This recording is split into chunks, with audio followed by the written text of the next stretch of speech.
স্বাগতম সকলোকে আমাৰ ইউটিউব চেনেলটোলৈ নিশ্চয় সকলে ভালে আছে যিসকলে এছচিআৰটি ডিএলএডৰ এডমিশ্যনৰ যিসকলে কাউন্সেলিং এতিয়ালৈ কৰা নাই তেওঁলোকে কাউন্সেলিংটো কৰি দিয়ক যিহেতু আজি লাষ্ট ডেট আছে 12টাৰ আগতে আপোনালোকে কৰি দিয়ক কাউন্সেলিংটো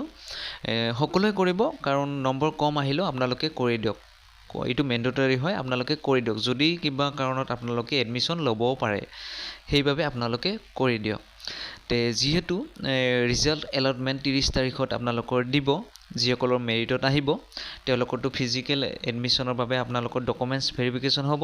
তাত আপোনালোকৰ এই 10 টকীয়া এখন মানে কোড ফি লাগিব তে আপোনালোকে কোড ফিটো কি হয় মানে বহুতে বুজি পোৱা নাই বা এখন কোড পাব এই বিষয়ে মই ভিডিওটোত কম আৰু কি আপোনালোকে স্বাক্ষৰ কৰিব লাগিব কি লিখিব লাগিব সেই বিষয়ে মই ইয়াতে কম যেহেতু আপোনালোকৰ মানে ফাৰ্স্ট ৰাউণ্ডৰ ৰিজাল্টটো 30 তাৰিখে আহিব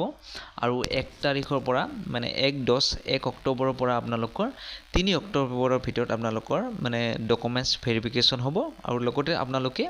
এই 10 টকা দামৰ কোড ফি পেপাৰখন কিনি লৈ যাব লাগিব আৰু তাত আপোনালোকে আপোনালোকৰ ডিক্লেৰেশ্যনটো লিখি আপোনালোকে সাইন কৰি দিব লাগিব তে এইখন এখন দলিল পেপাৰ হয় আপোনালোকে যিকোনো কোৰ্টত গৈ আপোনালোকৰ ওচৰৰ কোৰ্টত গৈ আপোনালোকে দলিল পেপাৰখন ক্ৰয় কৰিব আৰু এডমিশ্যনৰ সময়ত এইখন আপোনালোকে তাত জমা দিব লাগিব তে আপোনালোকে কি লিখিব ভিডিওটো সম্পূৰ্ণ চাওকচোন তে আপোনালোকে এনেকুৱা এখন দলিল কিনি ল'ব লাগিব আপোনালোকৰ কোৰ্টত গৈ আপোনালোকৰ ওচৰৰ যিকোনো কোৰ্ট এটাত গৈ আপোনালোকে এনেকুৱা 10 টকা দামৰ এখন আপোনালোকে এনেকুৱা মানে কোৰ্ট ফি মানে দলিল এখন কিনি ল'ব লাগিব কিনি লোৱাৰ পিছত আপোনালোকে ইয়াতে মানে লিখিব লাগিব ইয়াতে আপোনালোকৰ যোন ডিক্লেৰেশ্যন হেতু আপোনালোকে ইয়াতে লিখাৰ পিছত আপোনালোকে স্বাক্ষৰ কৰিব লাগিব সাইন কৰি দিব লাগিব তে আপোনালোকে কি লিখিব লাগিব মই ভিডিওটোত জনাই আছো তেতিয়ালে চাওকচোন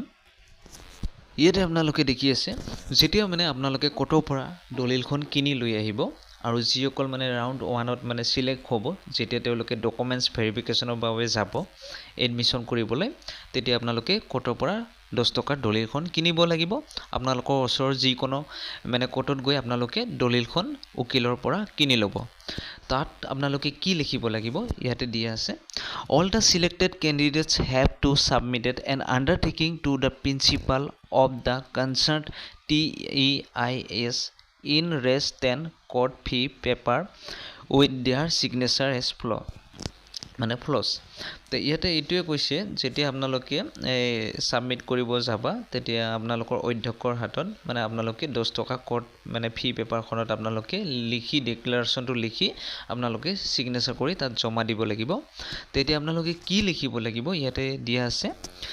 I do hereby declare that I have not taken any admission in other regular courses except 2-year diploma elementary education DLED course for the season 2024-26. The authority may cancel my candidature immediately with disciplinary action if any produce evidence of my engagement in any other regular courses of department in the same academic year and in the event of any information by document being found false or not satisfying any of the stipulated eligibility criteria for the course ইখিনি আপোনালোকে বঢ়িয়াকে দলিলখনত লিখি দিব লাগিব লিখি দিয়াৰ পিছত আপোনালোকে সিগনেচাৰ কৰিব লাগিব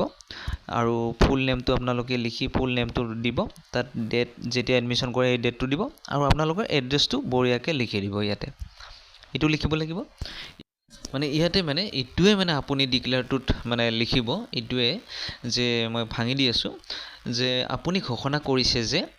2024 পৰা 26 চনৰ অধিবেশনৰ বাবে প্ৰাথমিক শিক্ষাত 2 বছৰীয়া ডিপ্লোমা পাঠ্যক্ৰমৰ বাহিৰে আন নিয়মীয়া পাঠ্যক্ৰমত কোনো নামভৰ্তি লোৱা নাই যদি আপুনি মানে এনেকৈ ক'ব যে ইয়াতে ইটোৱে কৈছে যে আপুনি যেতিয়া 2 বছৰীয়া মানে ডিপ্লোমাটো পঢ়িব তেতিয়া আন কোনো নিয়মীয়া মানে আপোনালোকে কোৰ্স কৰিব নোৱাৰে ইটো তাত মানে আপোনালোকে স্বাক্ষৰ কৰিব লাগিব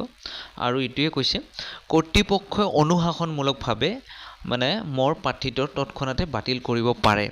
যদি কোনোবা একোটা শিক্ষাবৰ্ষতে মোৰ অন্য কোনো নিয়মীয়া পাঠ্যক্ৰম বা বিভাগত নিয়োজিত হোৱাৰ প্ৰমাণ দাঙি ধৰে আৰু যদি কোনো তথ্য বা নথিপত্ৰ মিছা বুলি যদি ধৰা পৰে তেতিয়া পাঠ্যক্ৰমৰ বাবে নিৰ্দিষ্ট যোনটো যোগ্যতা ক্ৰাইটেৰিয়া মানে দিছিলে SCRTৰ ফালৰ পৰা সেইটো যদি মাপকাঠিটো পূৰণ নহয় তেতিয়াহ'লে কিন্তু আপোনাৰ প্ৰাৰ্থী মানে আপোনাৰ মানে আবেদনটো নাকচ কৰি দিব এইটো আপোনালোকে স্বাক্ষৰ কৰিব লাগিব তে এইটো সেইবাবে আপোনালোকে ডকুমেণ্টছবিলাক যিবিলাক নথি পত্ৰ দিব শুদ্ধকৈ দিব আৰু লগতে স্বাক্ষৰটো আপোনালোকে ইয়াতে দলিলত লিখিব লাগিব এইটোৱে আছিলে ভিডিঅ'টোত